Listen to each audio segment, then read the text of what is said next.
Assalamualaikum warahmatullahi wabarakatuh. Kembali lagi bersama kami di podcast Komunikasi dan Penyiaran Islam.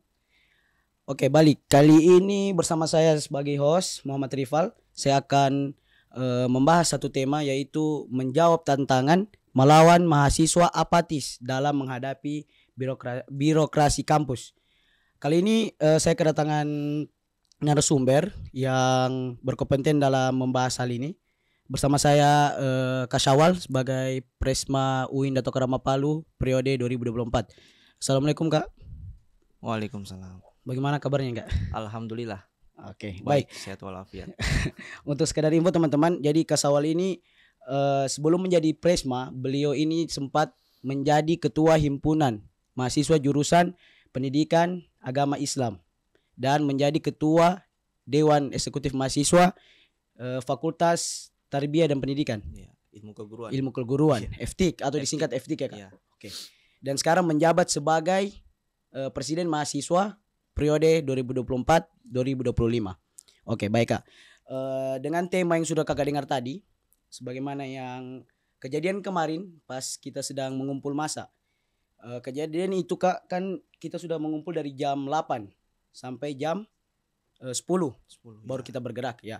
Jadi apa saja faktor-faktor utama yang membuat mahasiswa itu menjadi apatis dalam hal pergerakan? Ya baik, terima kasih. Jadi kalau kita menyinggung persoalan tipologi mahasiswa ini kan bermacam-macam. Salah satunya apatis. Jadi kalau berkaitan dengan apatis, ini kan kalau salah satu nilai mahasiswa itu ada yang disebut dengan agent of change. Terkadang kita hanya bisa memberikan bagaimana bentuk-bentuk nilai-nilai perubahan atau agent of change yang harus dimiliki oleh mahasiswa. Di sisi lain, kita tidak bisa memaksa mereka. Kalaupun mereka ingin menjadi mahasiswa yang bisa disebut yang punya tiga nilai utama tadi. Yang pertama nilai agent of change, kedua iron stock, estafet kepemimpinan, yang ketiga sebagai agent of social control, bagaimana mereka peka terhadap isu-isu yang berkembang di sekitar mereka. Namun di sisi lain, kalau mereka tidak ingin terlibat di dalam tiga nilai tadi, maka yang terjadi itu mereka akan apatis terhadap lingkungan sekitar mereka. Kemudian kalau melihat bagaimana perkembangan di kampus UIN Dato Karama Palu, ini kemarin kami sempat diskusikan bersama teman-teman riset bersama dengan Menteri Riset Penalaran di Dema UIN Dato Karama Palu, bahwa di UIN Dato Karama Palu ini dominannya adalah perempuan. Dan salah satu yang menyebabkan mahasiswa itu tidak peduli dengan hal-hal yang sifatnya berorganisasi, melihat isu-isu perkembangan di sekitar mereka, itu adalah fashion. Dan sekarang kalau kita melihat kumpulan-kumpulan atau circle-circle di UIN Dato Karama Palu ini yang terbanyak itu adalah circle dari perempuan. Nah, sedangkan fashion ini lebih besar di perempuan, begitu. Makanya kami pikir kemarin bahwa kalau kita ingin memanggil satu tokoh pergerakan, kalau kita lihat di dalam untuk laki-lakinya di mahasiswa UIN Dato Karama Palu, saya pikir tidak begitu apatis. Mungkin kemarin mereka dihadapkan dengan beberapa kegiatan seperti mata kuliah UTS.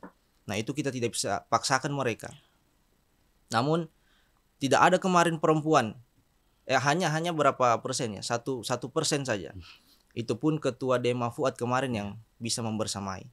Jadi saya pikir di UIN Dato Karama Palu ini perlu yang namanya satu tokoh perempuan yang bisa dilihat sebagai tokoh pergerakan dari perempuan.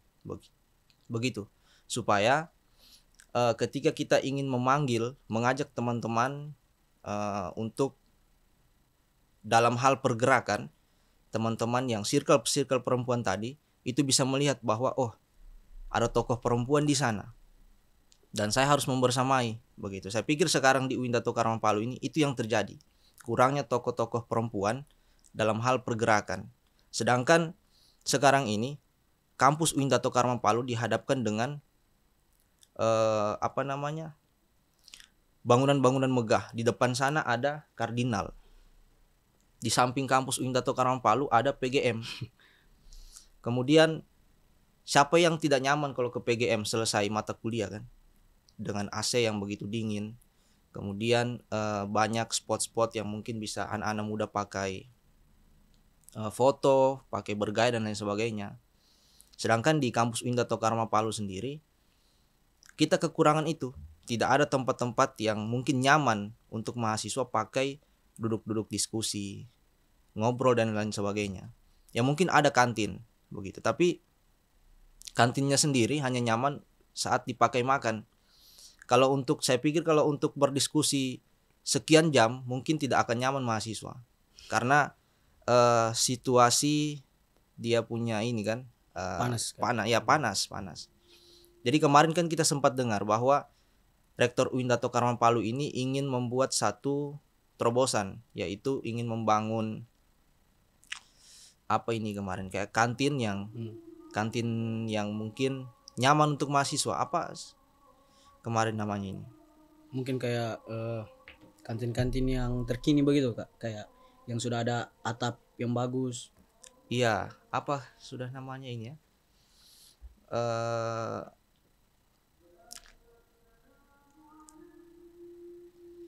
Intinya itu kemarin Pak Rektor bilang dia mau buat satu tempat di mana dalam satu tempat itu semua kantin berada di situ.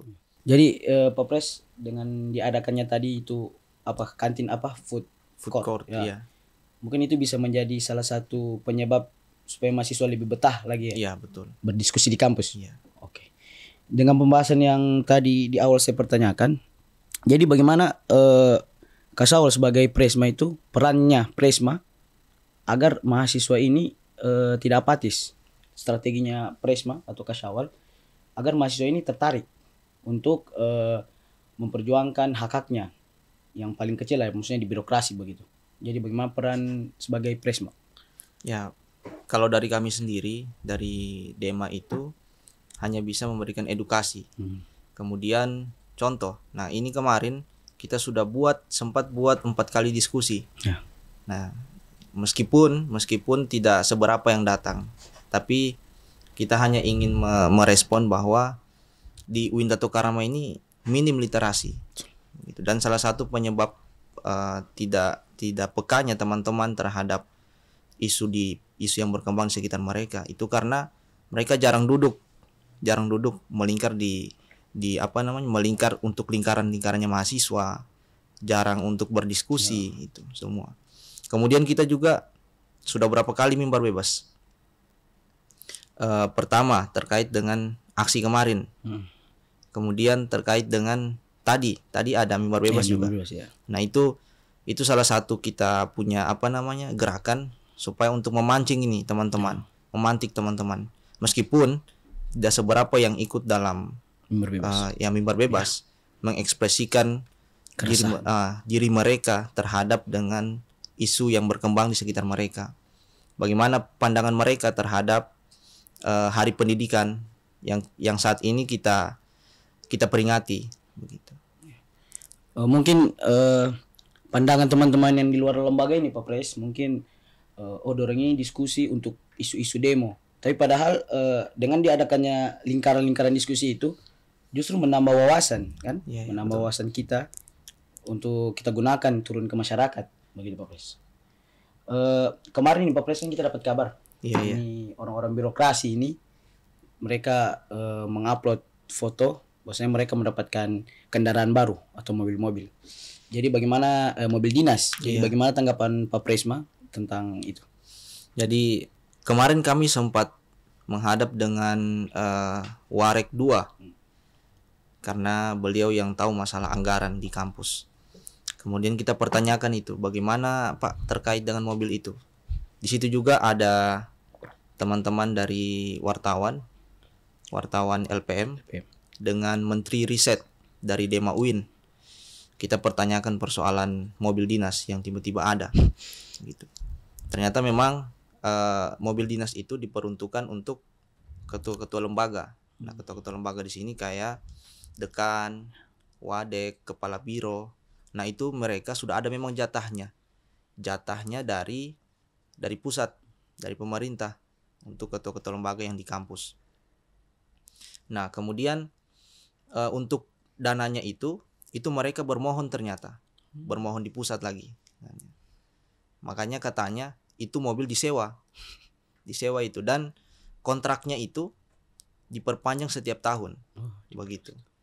Jadi kalau tahun depan itu ada perpanjangan mobil itu lagi, tapi kalau tidak ada perpanjangan baru, mereka akan bermohon lagi, maka keluar lagi mobil baru.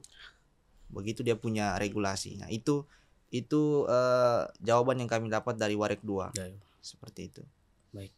Berarti titik terang yang disampaikan Pak Warek 2 mengenai dana itu mereka melakukan permohonan. Iya. Dengan diadakannya mobil dinas. Mobil dinas. Baik. Kita membahas birokrasi tadi. Jadi bagaimana tanggapan kakak tentang aksi kemarin? Kan itu aksi kemarin itu kita sempat ricu nih, tuh sempat kacau aksi kemarin itu, mungkin sudah tersebar luas di media-media sosial. Tapi sebelum itu aksi kemarin itu menuntut tentang apa, Kak?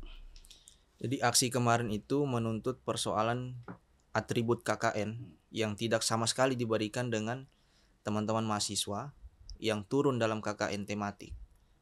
Jadi kalau kita melihat ini, kenapa tidak ada atribut, padahal itu atribut dari tahun-tahun sebelumnya selalu ada.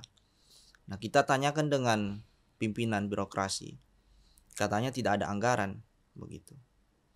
Nah, kalaupun memang tidak ada anggaran, seharusnya kampus harus bisa berpikirlah. Jangan mahasiswa yang berpikir solusi bagaimana supaya atributnya ini ada. Ya. Karena itu saya pikir tanggung jawab kampus, begitu. Apapun mungkin kendalanya, kampus harus bisa cari solusi. Jangan sampai ini teman-teman yang turun di KKN sekarang ini, mereka merasa tidak mendapatkan hak keadilan. Ya. Begitu. Karena gelombang 1 angkatan 20 yang turun 900 orang itu mendapatkan atribut KKN secara merata. Sedangkan yang turun angkatan 20 yang turun KKN di gelombang kedua sekarang namanya jadi KKN tematik. Itu tidak mendapatkan atribut, begitu. Bahkan topi yang kalau dihitung murah paling hanya 25.000. Kalau dibeli banyak paling turun 5.000, 20.000. Saya pikir bisa lah kalau kampus memang berusaha untuk mengadakan itu. Apalagi KKN ini, meskipun KKN ini dia termasuk dalam SKS. Saya pikir kampus harus berpikir bagaimana solusinya supaya teman-teman ini dapat atribut. Karena KKN ini jadi jadi kegiatan momentual untuk teman-teman mahasiswa. Turun di masyarakat, mereka juga ingin terlihat bagus di masyarakat. Mereka juga ingin terlihat, oh saya ini mahasiswa UIN. Yang turun KKN dan ingin mempersembahkan terbaik untuk desa tempat mereka turun. Nah, tapi kalau melihat tidak ada penghargaan yang diberikan kampus, sekelas atribut saja, saya rasa itu sangat memotivasi teman-teman mahasiswa KKN supaya mereka harus lebih bagus turun di sana, harus terlihat bagus, karena yang mereka bawa kampus, begitu. Masa kan kita sekelas kampus itu tidak bisa memberikan atribut. Saya kemarin sempat bincang-bincang dengan Presma IAIN Kudus. Jadi saya tanya, kampus mereka ternyata masih sama dengan UIN Dato Karang Palu. Masih satker. Dana anggarannya itu langsung dari pemerintah yang berikan, bukan kampus yang kelola. Dan ternyata mereka juga sudah melaksanakan yang namanya KKN tematik.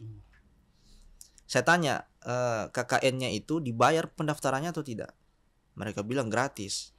Saya tanya kemudian, atributnya ada tidak? Mereka bilang ada atributnya.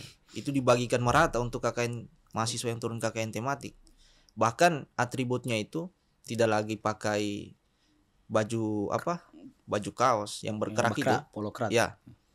Tapi mereka sudah pakai jaket semi parka. Semi parka. Iya. Saya pikir kampus kalau memang ingin berusaha memberikan atribut kepada mahasiswa, pasti bisa. Gitu. Nah ini yang kemarin jadi penyebab, karena mahasiswa KKN yang bertanya ke birokrasi katanya tidak ada anggaran dan tidak ada solusi. Katanya turun saja, atribut itu tidak penilaian katanya, begitu. Ya meskipun itu tidak termasuk dalam penilaian, bagi kami itu salah satu penghargaan yang kampus berikan, dan kami ketika diberikan hal penghargaan yang sekecil semacam itu, pasti kami akan turun baik-baik ke desa itu, karena kita berharap ada penghargaan yang kampus berikan, dan kita harus turun sebaik mungkin di desa orang, karena kampus yang kita bawa. Gitu.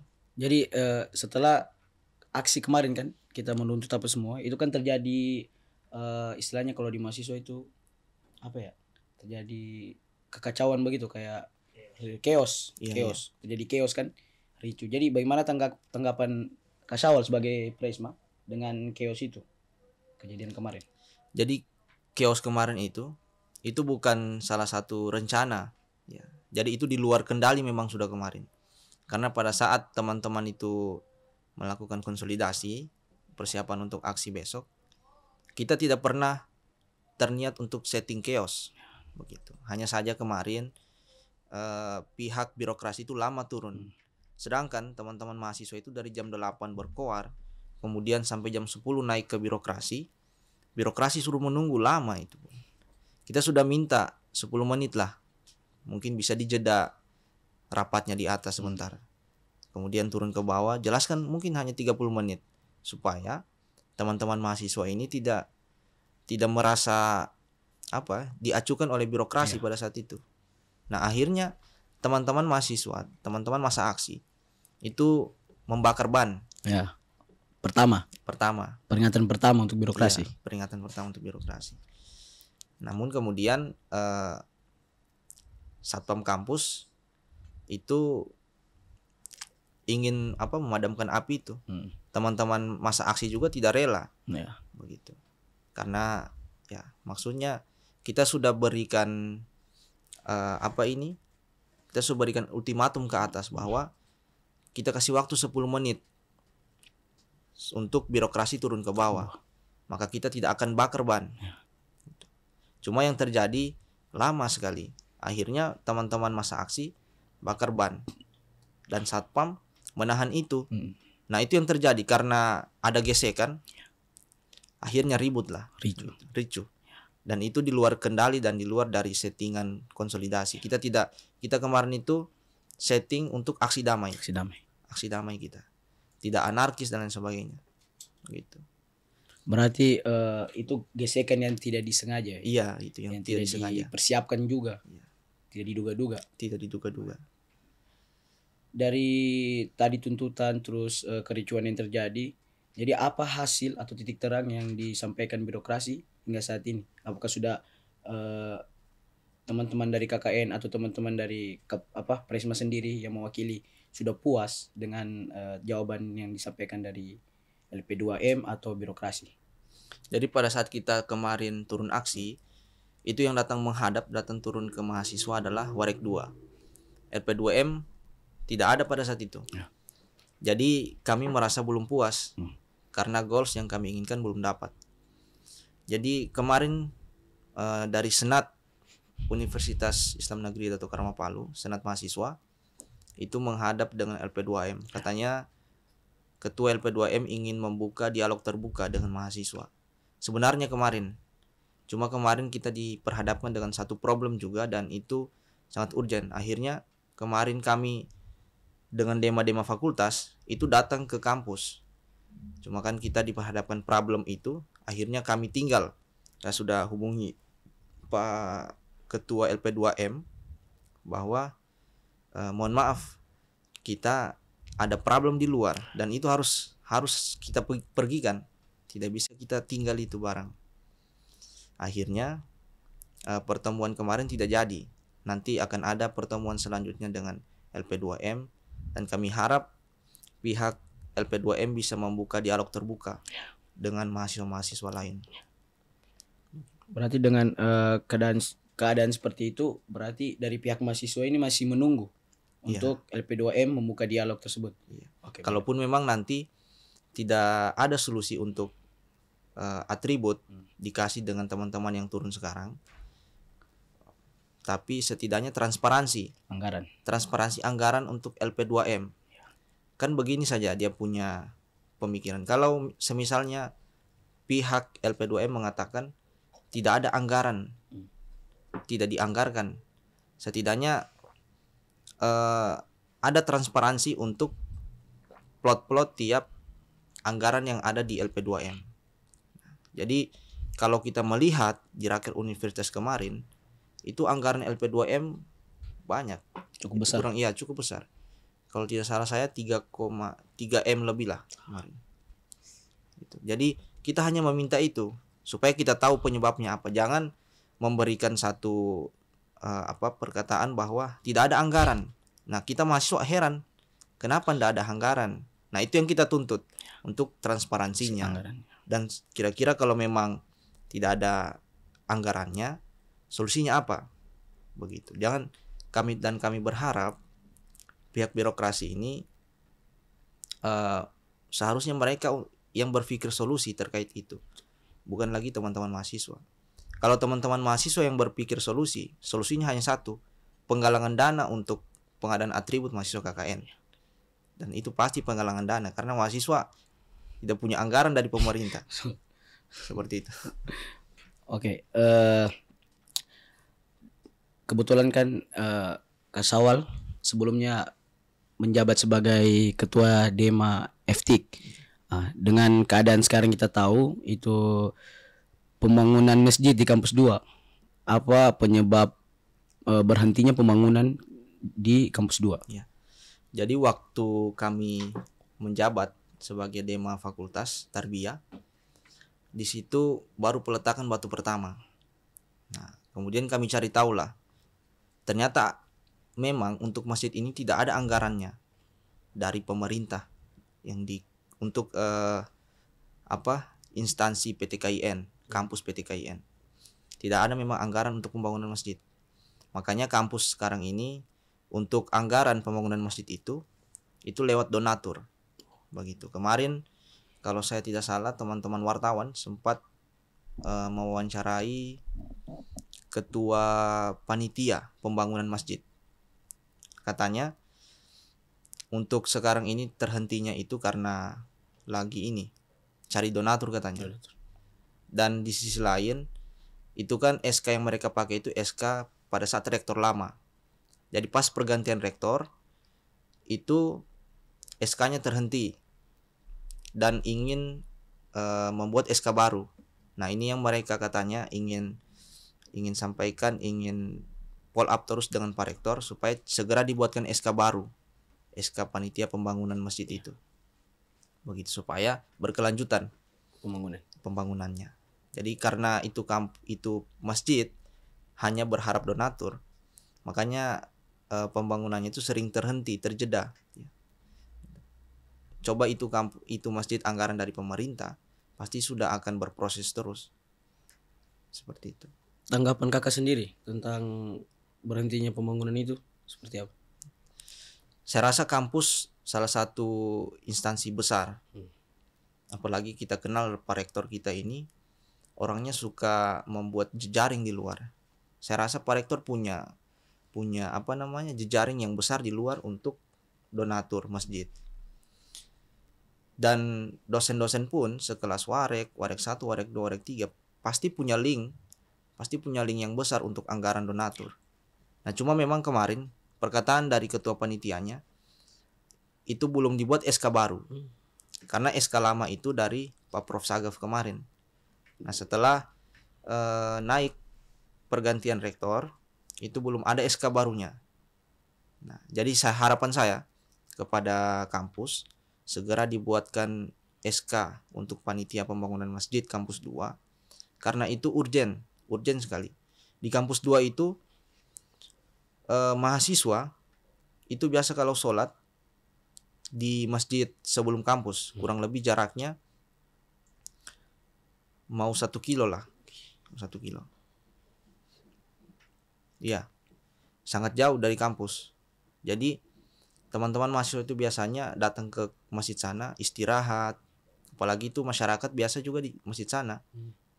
Itu kan masjid masyarakat. Teman-teman dari kampus 2 banyak yang istirahat di sana.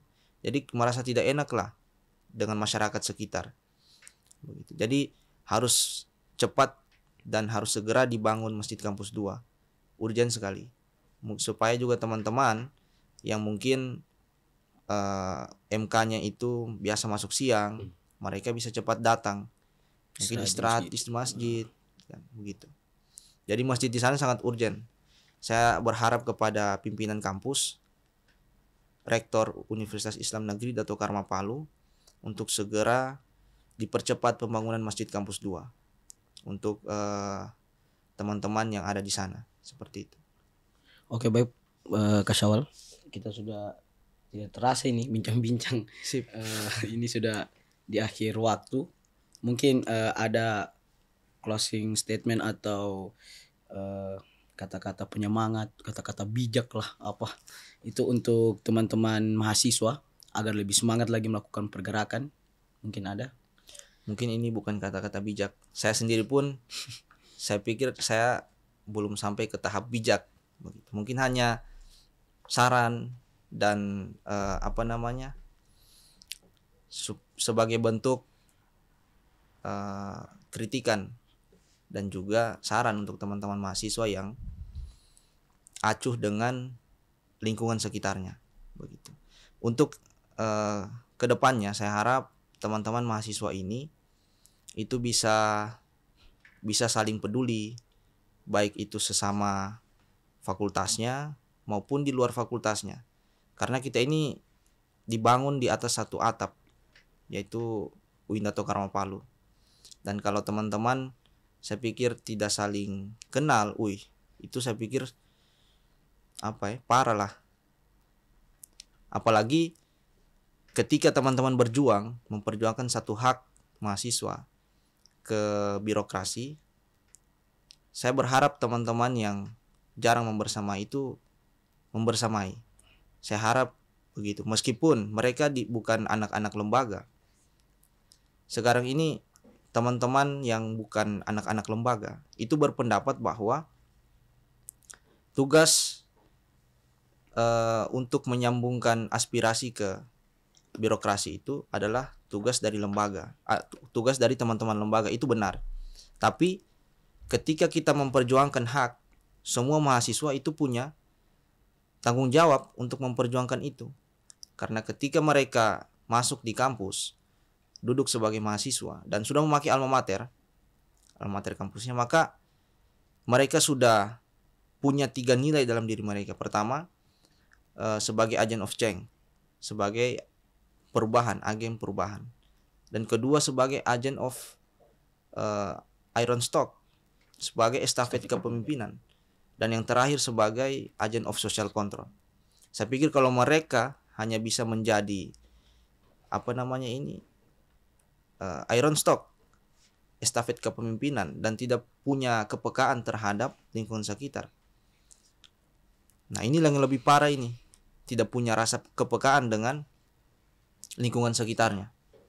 Jadi harapan saya untuk seluruh teman-teman mahasiswa, kita harus saling bahu-membahu ketika ada kepentingan yang dibawa ke birokrasi untuk kesejahteraan mahasiswa. Karena teman-teman lembaga ini ketika memperjuangkan yang semacam itu bukan untuk lembaga ormawa, tapi itu untuk kesejahteraan mahasiswa, pure kesejahteraan mahasiswa, kenyamanan mahasiswa. Karena salah satu yang paling besar di kampus ini, dia punya populasi itu adalah mahasiswa. Dan ketika mahasiswa tidak merasa nyaman, berarti kampus sedang tidak baik-baik saja. Dan mahasiswa yang non lembaga harus peka terhadap itu, harus tahu bahwa ketika ada hal yang ingin dibawa ke birokrasi, aksi dan lain sebagainya, segala macam, berarti kampus sedang tidak baik-baik saja. Kita harus bisa ikut serta membersamai. Ya mungkin itu saja, supaya kedepannya ini teman-teman mahasiswa di luar dari teman-teman yang berlembaga itu bisa paham bahwa mereka punya tanggung jawab sebagai agent of social control juga. Seperti itu. Baik, itu tadi pesan dan kritikan untuk teman-teman mahasiswa.